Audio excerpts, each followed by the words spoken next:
Hi. Today we're going to read The Box of Important Things. So this is one of my favorite books. As you can see, it's pretty old, but it still has a great story and a lot of guessing to do. After we read, we're going to do a little project where you have to think of something that you have that is super important, and maybe you would put it in a box and keep it and then share it with someone. So let's get ready with our story and enjoy. The Box of Important Things.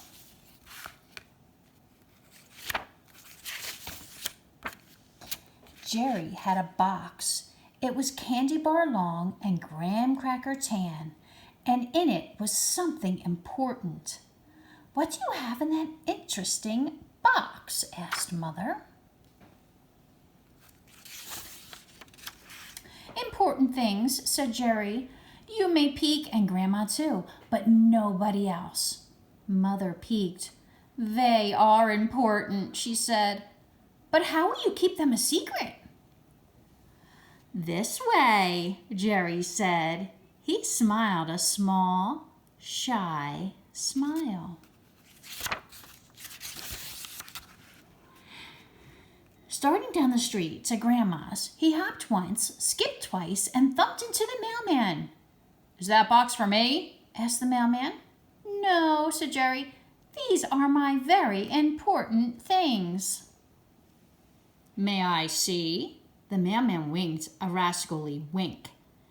Jerry could never say no to a rascally wink. He opened the box.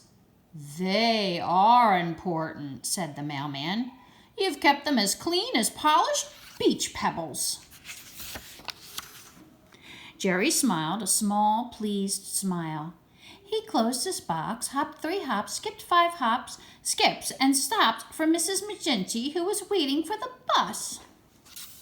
"Hello, Jerry," she said. "Come and sit by me till the bus comes." Jerry loved to wait for buses, even when he wasn't going to get on. "Ooh, I see a sign. Do you see it? It says bus stop." "There's something important in that box," said wily Mrs. McGinty. Just as she said it, the bus roomed to a stop for Mrs. McGinty. Because there was almost no time, Jerry opened the box. "2 of them! That is important," said Mrs. McGinty from the big bottom step of the bus. Then the bus doors flooped shut, and the bus roomed away, taking Mrs. McGinty along. Jerry smiled a small, proud smile and giant stepped to Grandma's house. Mr. Dobbs, the apartment gardener, was raking leaves from a flower bed. "Hello, Jerry," he said. "Will you hold this bag while I rake leaves into it?" Jerry set his box on the edge of the porch and ran to help Mr. Dobbs. Mr. Dobbs fed the bag piles and piles of leaves. At last he said, "That's all. Thank you, Jerry." "You're welcome," Jerry called as he ran to the porch. When he got there, the box was gone. "Oh no," he cried, "my box of important things, it's gone." Mr. Dobbs came running. "What did it look like?" he said.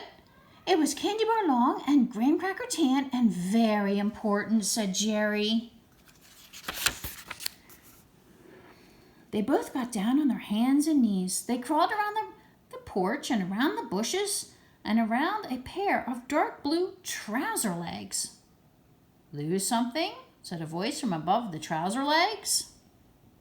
"Oh, Officer Dew," said Mr. Dobbs, looking up. "Jerry has lost a box. It's candy bar long and graham cracker tan and very important." Officer Dew got down to help look. Miss Dibbleton Downey came by, fresh from tea and wearing a small flowered hat. She said, "Whatever is the matter?" "I've lost a box of important things," they all answered. So Miss Dibbleton Downey got down to help too. She crawled so hard that her small flowered hat slipped over one eye. She could barely see where she was going. Suddenly she cried, Everyone looked.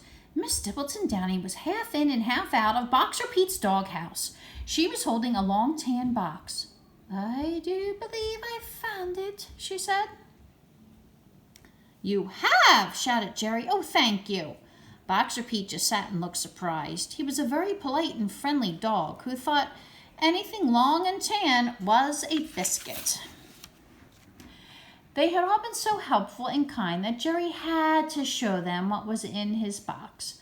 "Why, they're baby ones," cooed Miss Dimpleton Downy. And Officer Dew said, "You'll soon have 2 new ones." And Mr. Dobbs added, "They'll sparkle like these because you know how to take care of them." And Boxer Pete said, "Woof!"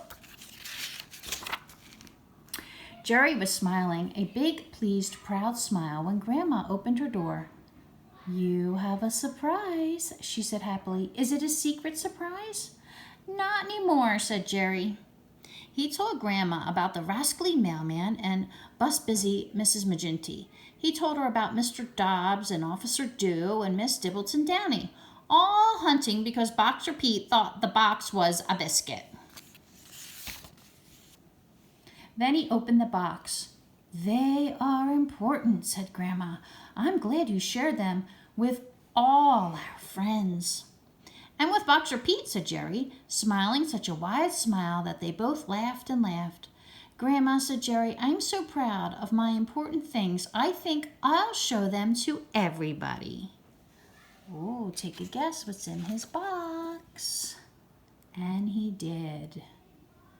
So we finally found out what was in his box. How many of you have lost some teeth since I saw you last? I think I know one person who has. Has anyone else?